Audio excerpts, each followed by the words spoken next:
ఒకరోజు ఒక చిరుతపులి అడవిలో ఆకలితో తిరుగుతుండగా దానికి ఓ గబ్బిలం కనిపించింది. చిరుత గబ్బిలాన్నే పట్టుకోవడానికి ప్రయత్నించగా గబ్బిలం వెంటనే అంది, దయచేసి నన్ను విడిచిపెట్టు. నేను నీకు ఒక మంచి సూత్రం చెప్తాను. అది నీ జీవితానికి చాలా ఉపయోగపడుతుంది. చిరుత నవ్వింది, సరే.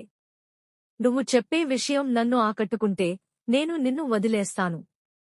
గబ్బిలం చెప్పింది, నమ్మకం ఉంటే ఎవరైనా గెలవగలరు.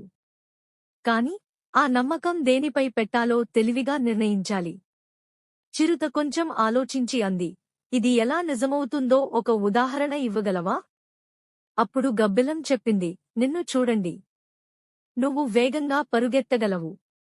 కాని ఆకలి తీరాలంటే సరిగ్గా ప్లాన్ చేసుకోవాలి. నువ్వు వెనుకేగి రావడం వల్లనే కొన్ని చిన్న జంతువులు నీ చేతికి చిక్కవు. చిరుత ఆలోచించింది.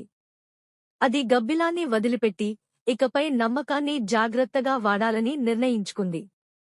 నీతి, నమ్మకం గొప్పది, కాని అది తెలివిగా, సరిగ్గా ఉపయోగించినప్పుడే నిజమైన విజయాన్ని తెస్తుంది.